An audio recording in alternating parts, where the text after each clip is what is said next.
And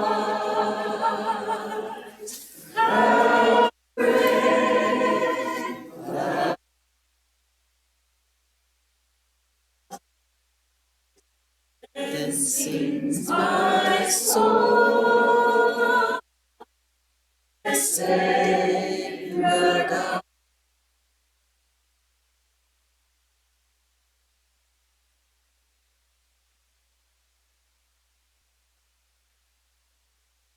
Great God sings my soul, my Savior God. How great thou art. How great number 12.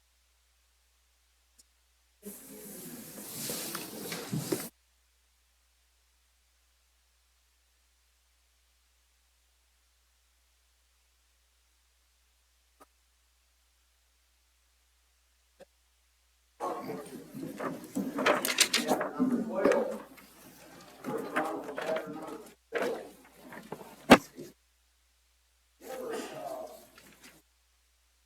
No accident that in the New Testament the Lord calls his people soldiers. There's no accident about that. And I tell you what, lately, and I would say I don't know what it is. Post-COVID thing, I don't know if it is just the time change. I tell you, I do not like this time change. I feel like I get up in the morning and I eat lunch and it's getting dark. You know, that's what I feel like. And I don't know, but there's almost like a discouraged attitude. That's just kind of what I'm sensing. And even some depression and things like that. And I tell you, there's a battle that's raging. Whether we know it or not, there's a battle that rages, and it rages all around us, but sometimes it rages in us as well. And so we're going to look at some things today. I hope that will help you in regards to that. And I just want us to understand that, look, we're in the Lord's army, and there is a battle that's raging, and it is not time to quit. Like the old saying says, it is darkest just before the dawn, And then there's times when it says that Satan cramps up his work because he knows his time is near to the end, all those. And I understand all of that, but I'm going to tell you, what does the Bible tell us to do? It says, having done all to stand, stand. Stand. Be not weary in well-doing. It has all those verses. And it's talking about spiritual warfare. It's talking about doing what we're supposed to do in the midst of a wicked and perverse nation, in the midst of discouragement, in the midst of depression, to keep doing what we're supposed to be doing. And so I want us to go to a passage here. We're only going to read 2 verses today. But in 1 Chronicles chapter number 12, verse number 1, it says, Now these are they which came to David to Ziklag, while he yet kept himself close because of Saul, the son of Kish, and they were among the mighty men, helpers of the war. They were armed with bows and could use both right hand and left in hurling stones and shooting arrows out of a bow, even of Saul's brethren of Benjamin. Now, that's pretty interesting. There's a couple verses there. And just for context's sake, I want us to understand where David was and the time frame of his life this is. But this is in between the time where David was anointed king and before he became king. All right, so he's in that time. And he's been dealing with Saul, chasing him, the king, King Saul. King Saul knew his time was short. And because God had decreed that he was going to raise David up. And he had already anointed David to be king, but there was a transition period there where David had not yet been coronated as king, not been crowned as king, but yet he was waiting on the time, when the proper time when God would exalt him and make good that promise that he had made. And so here he is, and he's at Ziklag, and he's again, there's wars around him. They're still fighting Philistines all around. There's some personal battles that he's facing, but then there's these men, and I want you to notice a phrase here. Look at verse number 1. It says the very last phrase there, helpers of the Lord. Helpers of the Lord. And so I want us to know that we're not in a battle all by ourselves. There's nothing new under the sun that happens to us that we have to deal with. There's nothing new. But there's some men that came along, and these were David's mighty men, and that came to help him, and they were helpers in the Lord. And so these men, and it makes mention of these, it gives us some characteristics of these, and it says that these are clothed because, let's see, even of Saul's brethren of Benjamin. Verse number 2, even of Saul's brethren of Benjamin. Now, the king Saul, he was from the tribe of Benjamin, but yet you have people who are here with David who are from the tribe of Benjamin as well. So there's some things that, first of all, they had to overcome. They had to overcome. If they were going to be helpers in this war, if they were going to engage the enemy as they should, there were some things that had to be overcome. And if we're going to get victory in this life, if we're going to be a helper in the war, and we're on the Lord's side, and we're going to be a helper in there on his fight, and then there's some things that we're going to have to overcome as well. So the first thing, let's think about this for a moment, is they had to overcome their reputation. Now, if you go back and study the tribe of Benjamin, if you want to jot this down, we're not going to turn over there, but in Judges chapter 19 and in chapter 20, you will find some things that there were some people in the tribe of Benjamin that they did, and they were so heinous. I mean, they were so wicked. And it had to do with a concubine of a priest and of a Levite. And so it had to do with a concubine there, and they did things to this woman that it ended up killing her. All right? And I'm just going to leave it there because I know we got little ears, all right? But it was just heinous, wicked. It was so wicked that all of the children of Israel gathered themselves together against the tribe of Benjamin and demanded that they be turned over. The ones who did this be turned over so that justice be done upon them. And it was so wicked that they did not turn them over, so all of Israel turned and fought against their own brother Benjamin. And as a matter of fact, they killed them all the way down to 600 men. They killed women, children, they killed them all. That's how wicked this was. And they did that, and there were 600 men that were hidden in a cave that escaped. That was all that was left of the tribe of Benjamin. What do you think about that reputation? Now look, here's the thing. And they had to overcome this. Now we see them now. They're in David's army. They're serving. They're working. They're helping. They're helpers in the war. They're helpers there. They're doing that, but they had to overcome their reputation. Now here's the thing. You and I, you know that many of us, sometimes when our background is probably not the best. There are things in our past that we sometimes regret. Look, there is no one exempt from that. There is no one that can look back on their past and say, I'm glad of everything I ever did in all of my life. There's no one like that except Jesus. No one. And so, look, there are things that have done in our past, but I want to tell you, sometimes we hold on to those things, and we think, you know what, God's never going to use me, and God can't do anything with me because of my past, because of what I've done. And I want you to know that the Bible tells us that anyone be in Christ, he's a new creature. All things are passed away, and all things are become new. Don't let anybody ever tell you you can't be used of God because of something you did in the past, because of some sin or something you had in the past. Because, look, God does have a plan for you. He wants you to serve Him. As a matter of fact, you go to 1 Corinthians, he goes through a list of sins, and he says, of such were some of you. But now they're serving and working in the church. But he's saying, this was your past. As a matter of fact, there's other places that says, lay aside the sin and wait, and so easily beset you. And then there's another verse that says, let's see, what is it? I think I wrote it down here. Maybe I didn't. Oh yeah, forgetting those things which are behind, pressing on to the things which are ahead. All right, so forgetting those things which are behind. Now look, here's the thing. Are people going to, hey, don't you remember what so-and-so did? Don't you think they had to deal with that? Hey man, you remember that tribe of Benjamin? You remember what they did? These guys over here, they're Benjamites. They had to overcome that. And I'm going to tell you, if you and I are going to be affected in the war against the flesh, the world, the devil, against sin. If we're going to be victorious in that, there's some things we're going to have to overcome. And I'm going to tell you, there's some things you're going to have to lay down, you're going to have to lay aside, and that's going to be some of the things that's in your past and your reputation. Don't let that stand in the way. I'm not saying there's not a proving time and a trial time when they come to church. That's not what I'm saying. But there are some people that hold on to those things and they will never serve God because of what they think people think about them. Does that make sense? All right, the reputation.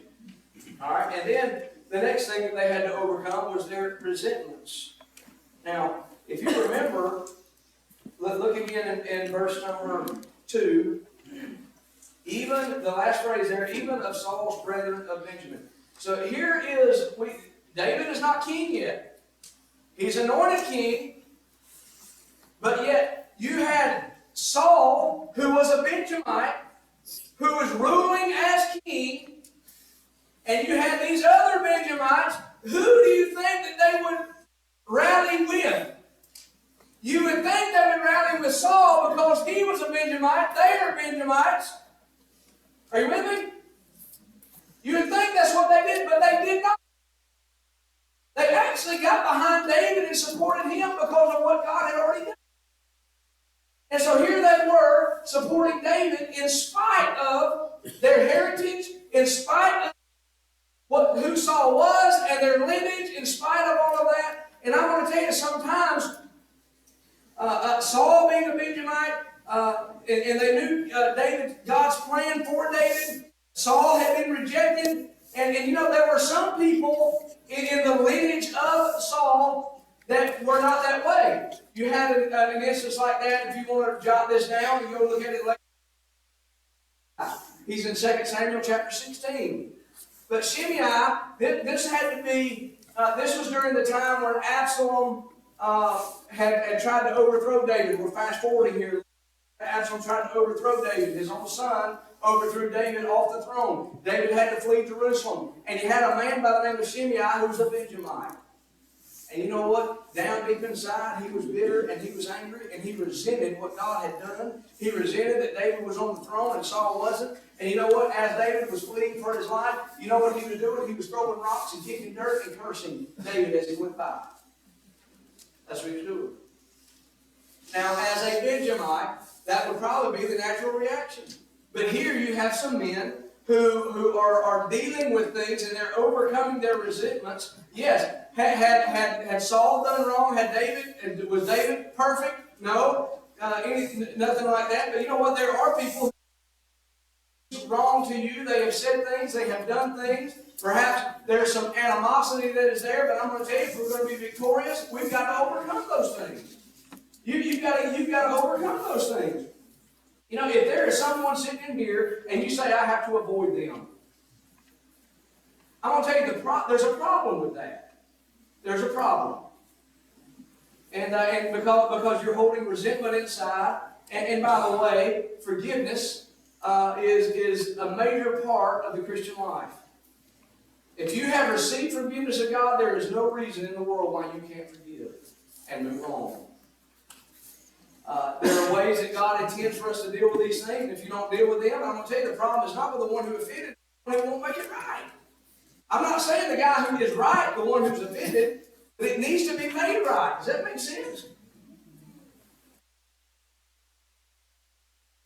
And so if you're in that place, I'm going to tell you, you're not a helper in the war. You become a hindrance in the war. Does that make sense? And so they had to overcome some things. They had to overcome their reputation. They had to overcome some resentments that they had in their heart and their life because of the plan that God had and the way that God had laid it out. And they were supporting David instead of Saul. And so they had to overcome their resentments, and they did that. Now, there's also some things they had to overlook. All right, so they had to overlook some things. And so, verse number 1, it says this. It says, now, these are they that came to David to Ziklag. Now, let me just say, at this particular point and juncture in the life of David, David was not an accepted person. Now, he was accepted by God, but as far as everyone else, look, Saul had spies everywhere looking for David. He had people that were everywhere looking for where he might be. And David was having to hide and run, and he was a shunned person. They overlooked David being a shunned person. A shunned person. In other words, let me say it this way. They were not ashamed to be identified with David. Now, that's a tall statement in what we just read. They were not ashamed to be identified with David. You know what that meant? That meant not only, that meant they could be killed as well. That's what that meant. They were not ashamed to be identified with David. Again, they were being hunted, living in caves, all of that. And so here they are, these men that were helpers in the war. That these, you have friends that are fair weather friends. You know what I mean? Well, as long as everything's going good, oh man, you're bosom buddies. You know what I'm talking about? But man, let something go wrong in life. Let something bad happen in life. Let something, and you know what? A lot of those people, you know where they go? Hey man, can I count on you? Huh? Who are you? They're not helpers in the war, you understand? And so they become fair weather friends. But these guys here, they supported David even though he was being hunted down, even though he was shunned person. And that's who they were. And let me just say, when it talks about friendships and relationships, sort of be friendly. And let me just say, you need to treat people the way you want to be treated. Even when they're doing you evil, that's the clear teaching of Jesus. What happens when someone does you evil? What are you supposed to do to them? You're supposed to be kind to them. That's what. And look, I know we have, and people, what happens is, something happened, and they begin to build walls between relationships. They begin to do that. And I'm going to tell you, that is not God's way. And I'm going to tell you, if you do that, and you have done that, and you're living that way now, you're not a helper in the war, you're a hindrance.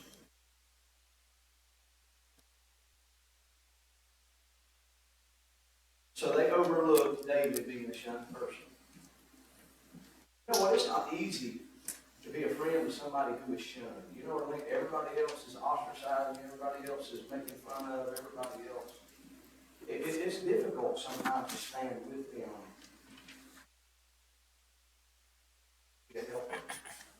So they overlooked him being a shunned person. And then they also overlooked a strange population. Now, if you study these people, these mighty men, the Bible says here that, look at verse number 1. Now, these that came to David to Ziklag while he yet kept himself close because of Saul. That word, what he's saying there, kept himself close, meaning that he didn't venture out, meaning that he was in a reserved, a confined area. He didn't go too far. He was in hiding. Because of Saul the son of Kish, and they were among the mighty men. That's an important phrase. They were among the mighty men. That means they were not the only mighty men. They were other mighty men, but they were among the mighty men. All right, and so then it says they were Saul's brethren, but they were among them. And so if you study David and his mighty men, his army of mighty men, you will find, it's so very interesting, that you have people like Uriah the Hittite. Now, where in the world does he come from? He was a Hittite. Do you realize when Israel came in to the Canaan land, the Hittites were destined for destruction. They were supposed to be wiped out. But here he is. You see him as one of David's mighty men. You have Ziklag, who was an Ammonite, child of Ammon, son of Ammon. They were supposed to be wiped out. You have Ithma, who was supposed to be a Moabite, who was a Moabite. All of these, actually you could call them Gentile nations because they were not other Gentile nations. So you have all of these people that have come together and they're part of David's mighty men and they're helpers in the war. And they've come together from all different backgrounds, from all different nationalities, and they're coming to stand behind David as the king because of what God has done. Now, isn't that interesting?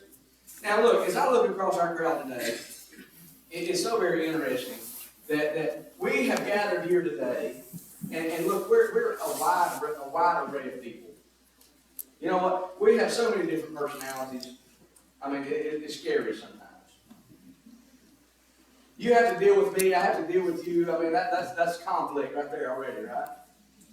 And so we have to deal with things, and then we have people. Look, we have people from. Oh, let me say this. Yankees. But they're sitting in here today. You know what? And there's not just one or two of them. They infiltrated our ranks.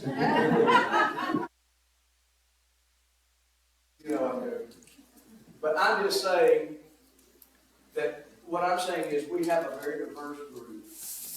All right, but we've come together for a certain cause. All right, they stood behind David. What are we here for? We're here because of Jesus Christ and what He's done for us. We're here to promote Him. We're here to worship Him. That's why we're here. And you know what? All the differences that we have when we look to Jesus. You know what happens when we look to Jesus and we're on point with Him and we're walking with Him and we're doing what we're supposed to do with Him. Guess what? All these differences that we have and all these other almost nationalities that we have, we can all come together for one cause and one purpose, and that's Jesus. Amen. And it's a wonderful thing when that happens. And so they overlooked a shunned person. They overlooked a strange population. They're there with David. They're serving. And then, look at the third thing here. There's some things that they overdid. Things that they overdid. Now, let's look at verse number 2. It says, they were armed with bows and could use both the right hand and the left in hurling stones and shooting arrows out of the bow, even of Saul's brethren of Benjamin. Now, Tim, you like to shoot bows, right? Does it on occasion. Likes to go out and practice. And are you right-handed or left-handed? All right, what would happen if you shot it left-handed? But here's some guys, and this is what I'm talking about. They overdid their preparation. All right, their preparation. Now look, these were mighty men. These were David. These were with David, and look, they had a purpose. They knew their purpose. They knew their purpose was to fight in battle. They knew what their purpose was. And you know what? They prepared themselves for that purpose. Now look, it's one thing. It even says hurling stones. Now look, there's actually two weapons here that's mentioned. So there's a sling. You remember how David had, he was a hurler of stones, all right? So they could hurl stones, and they could also shoot bows. And they could do it right-handed, or they could do it left-handed. Isn't that amazing? Now, Tim, in order for you to be able to hit your target consistently, how many times do you have to shoot? I mean, if you never picked up a bow, and you picked up a bow, how often would you have to shoot it? Pretty often. All right, pretty often. You know, there's another verse, and I'll go show you. Let's see here. Did I write that verse down? There's a verse that says, oh yeah, Judges chapter 20. Let's go look at that for a moment.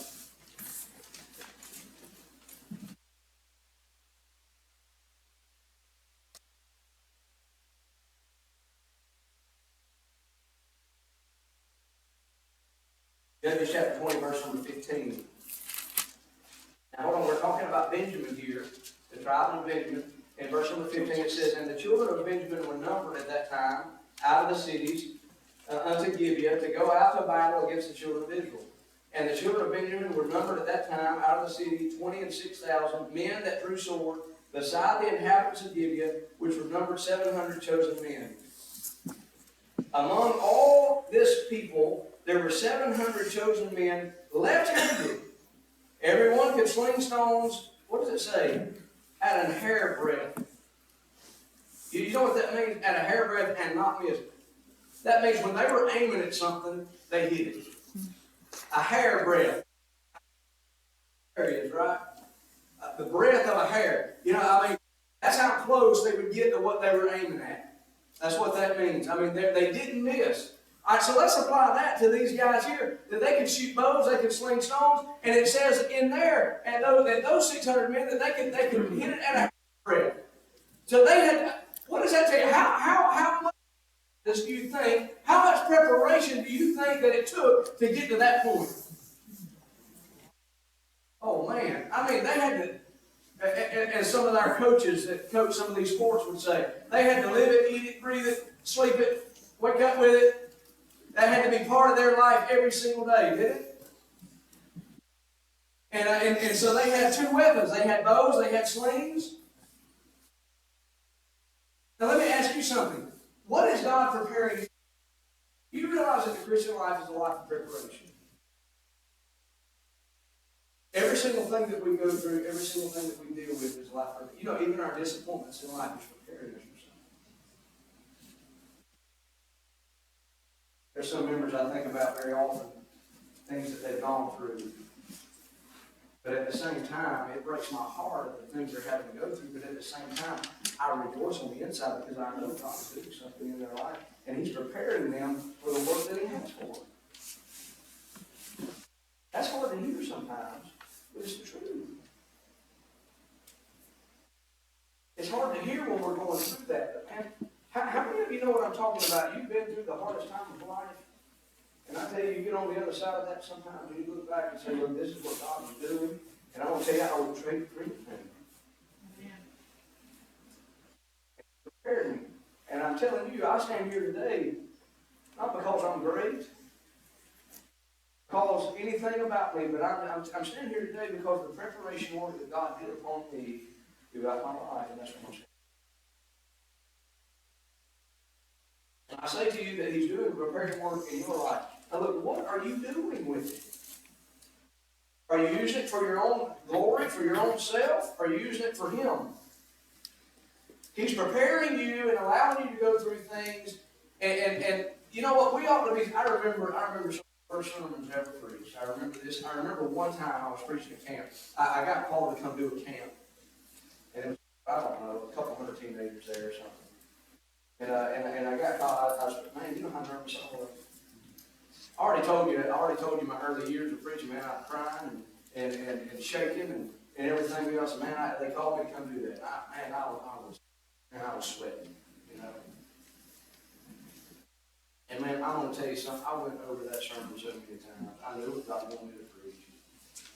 And I went over that thing so many times. I already wrote it so many times. I did it on handwritten paper. You know, this is back in the day. This is before all these iPads and everything else. And, I think there might have been computers. But anyway, so it was handwritten out. I still have it. Handwritten out. And I tell you, I bet I wrote that thing 15, 20 times. Wrote it out. Now, not every statement, but you know what I mean. My main points, and it happened to order. I wanted them in every, man, I went over that thing. Now, I don't have the luxury, I don't have the time luxury of that anymore to do that, okay? But I did that, and I tell you what, and then God enabled me, He helped me.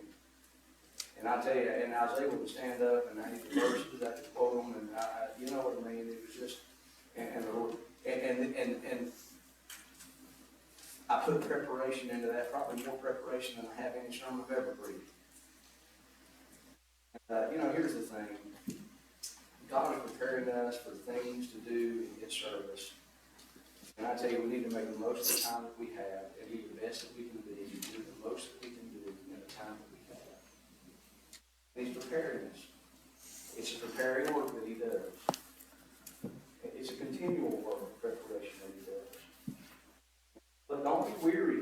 Don't get weary in that. Look, He's preparing you to do more, bigger, and greater things for Him and for His glory. And that's an imperative for Him and His glory. Whatever that looks like. He's prepared us. And these guys were prepared. They had practiced, they took the time in, they had done that. But then also their performance. Let's look at this in verse number 2 there. Well, I know they're going to pack it. How did I get over there? Verse number 2. They were armed with bows and could use both the right hand and the left in hurling stones and shooting arrows. Now, just think about it. Both hands doing the work that they were prepared to do. Both hands. Both hands. There's many of us that we have one hand on the things of the Lord and we have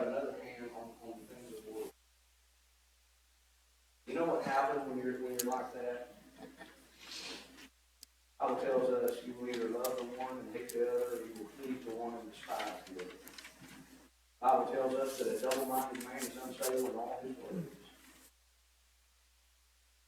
I'm going to tell you, there's a lot of Christians that sitting here, and even sometimes in my life, I get double-minded, and I'm going to tell you, my stability begins to waver because my mind is not where it ought to be, my heart is not where it ought to be. My eyes on things that I ought not have on, and I don't mean, I'm just worldly things, just desires and money or things I want. I'm talking about.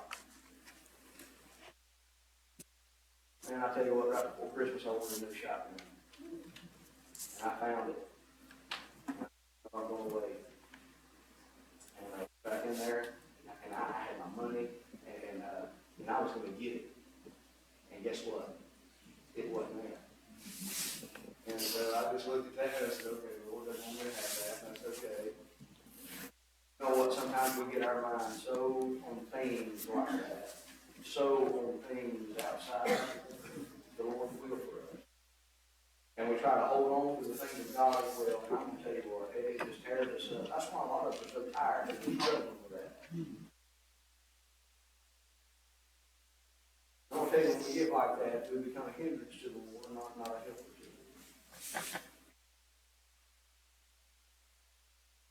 There's another example of this. Go to Nehemiah chapter 4.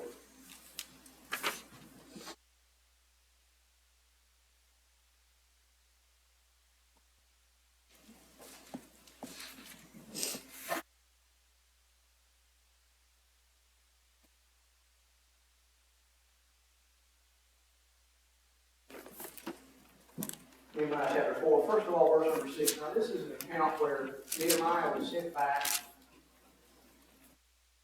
by the king of Syria, and he was sent back to rebuild the walls of Jerusalem. To rebuild, Ezra was part of that as well, but Nehemiah was sent back, and they're working. They're working feverishly to rebuild the walls so that the enemies don't come in and ravage them again. So, in Nehemiah chapter 4, first verse here, number 6. It says, so built we the wall, and the wall was joined together unto the half thereof. What does it say? Where the people had a mind to work. And then now look down to verse number 17. Of that same chapter, chapter 4. It says, they which builded on the wall, and they that bear burdens with those that laid it, everyone with one of his hands wrought in the work, and with the other hand held a weapon. The enemies were all around. And what are they doing? They got a weapon and they're working with the other hand. Well, how many hands are they using in the work of the Lord?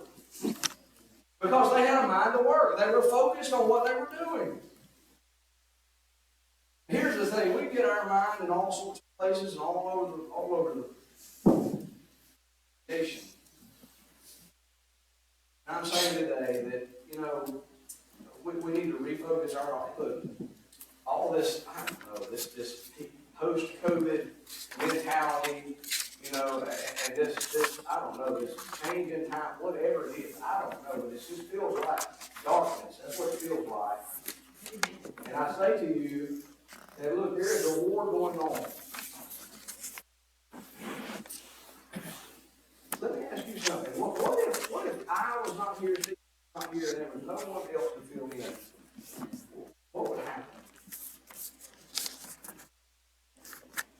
Are you prepared for that? I'm saying that's going to happen. I'm just saying, what if? What would you do? Would you be able to fill that position, or would you be on the phone frantically trying to find somebody else to do it? Interesting.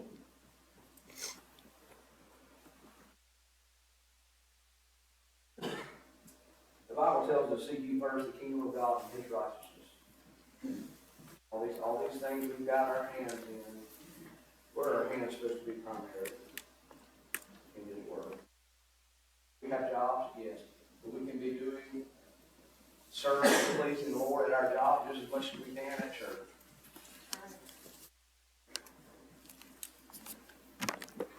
It's interesting. You remember the prayer of the Lord Jesus. And look, this is what He prayed for. He said, I want you to pray for the laborers. Your eyes, and we will fill the light and harvest.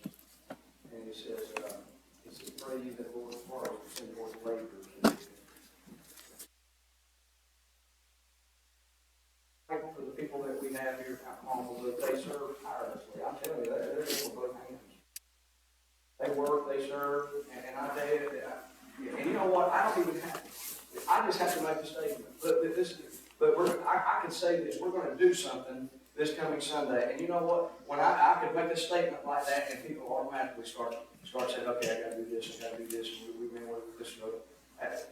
That's where a lot of our people are, and I'm so thankful for that.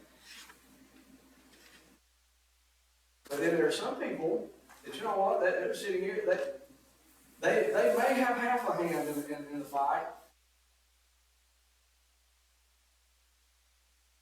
We need to refocus our efforts of what, you know, serving the Lord is a blessing. I hope you see it that way. I'm going to tell you, I've been thinking about, we've been contemplating a little bit about D groups and how to implement that. There's always going to be, you know, some things you have to iron out. Always that. And give me tell you the thought that I had, and I've not vocalized this even to my wife, but, you know, we thought about having some D groups on Sunday night, and I thought, you know what? I'm going to go to the nursery. And I'm going to keep kids while they're having D groups. That's what I thought, you know? Some of you is in drudgery. I get it. That we have here, look, that enables other people and enables, that's using our gifts and our abilities and our strength to help and enable in the war against what the devil's doing and get in the fight of what the Lord is doing. And it's an amazing thing when all that plays together. But I really did have that thought. I was like, I'm going to go in the nursery. And I'll tell you what, I'd do it in a heartbeat. I certainly would. I love them. I love them. And you know, you ask them questions, and man, they're as honest as they can be with you.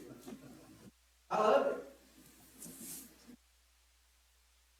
I'm just saying, look, if we're going to grow, look, we've been growing. We've been, you know, post-COVID thing. Things are just different. You know, they're just different. And I just want to remind us what we're here for. We're here to serve the Lord. We're here to promote Him. We're here to point people to Jesus. And I'm going to tell you, there's a war for the men's souls. And there's a war that goes on inside. I'm going to tell you, if we're going to win victory and we're going to be helpers in that war, there's some things we're going to have to overcome, there's some things we're going to have to overlook. And I'm going to tell you, there's going to be times we're going to have to overdo some things, and that's going to be my war for both things. So anyway, that's what I've had today, all right? Some of you come to tell it to me, have some other, maybe somebody you want to come pray for. If you don't know Christ as your Savior, let me just say this. If you don't know Christ as your Savior, I'll take God's word and let you know what God says about going to heaven. Not what my opinion is, not what someone said, but what God says. Because that's all that matters.